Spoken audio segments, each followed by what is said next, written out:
Can I just show this off for like one moment? This steelbook is awesome. The armadillo, the van, the grittiness on this steelbook. This steelbook defines how this movie really is.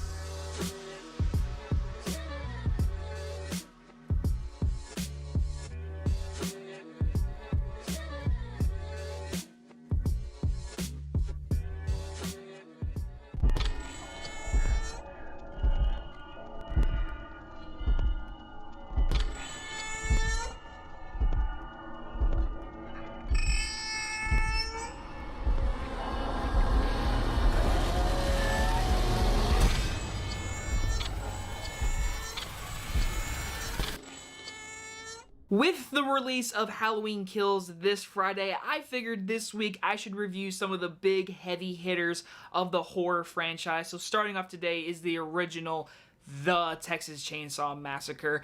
I mean, I can't even describe to you when I first saw this movie as a kid. It was one of those movies late at night, flicking to the TVs, and the title alone had me just intrigued. I love horror movies, and this title, The Texas Chainsaw Massacre, and of course the opening where it tells you this is based on a true story, which it's not fully true. It's based on true, like, murders in Texas, but nothing of Leatherface, chainsaws, none of that.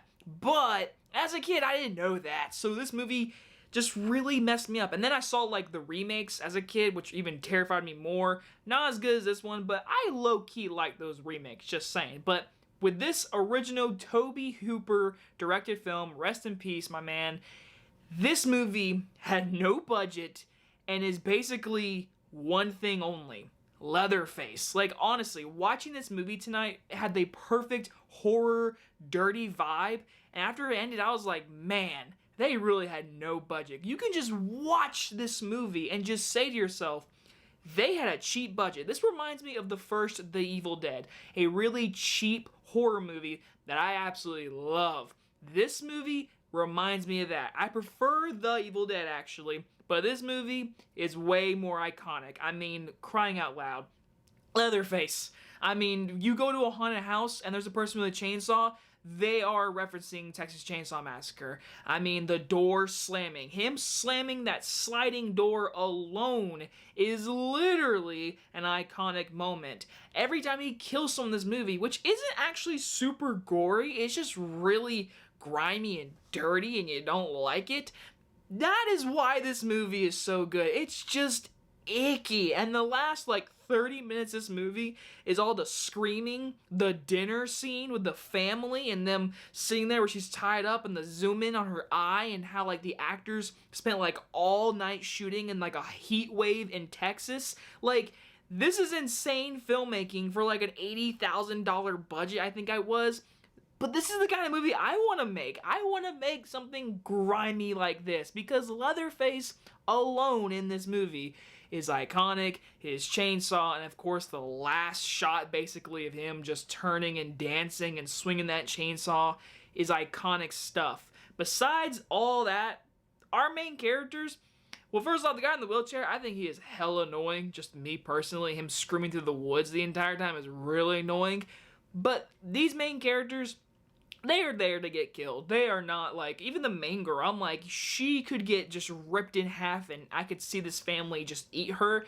And I think I'd be okay. It'd be really just disgusting. It's a really disgusting movie because it's just great setting, this house and everything. The heat, you can feel the heat in this movie. That's the best thing to say this movie. You can feel the heat. You can feel when someone gets killed. But the characters themselves, hell, even the bad guys, the family themselves, very just nasty people, but you hate them because they're disgusting.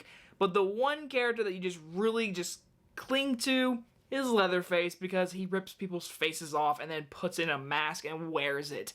He is iconic, and this movie is only famous because of that. The movie itself is very cheaply made with really just iffy characters there to get murdered, basically, but I cannot sit here and not tell you The Texas Chainsaw Massacre is not one of the most iconic horror movies to ever be made. This was before Halloween, before Friday the 13th. This was made like in 1974, I believe.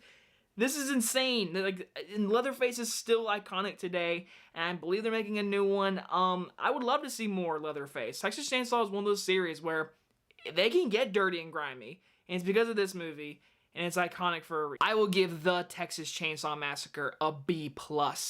One day I actually do want to sit down and just watch all the sequels. I have not seen all the sequels. I have seen part 2 of this one, but I have not seen Leatherface, the 2017 Leatherface one. Like, there are certain movies I want to see in this franchise, but I probably won't get to that this year. But tomorrow, we're going to talk about a little fellow. That's your hint. Anyway, guys, enjoy this review, and I'll see you guys on the next one. Bye-bye, everyone.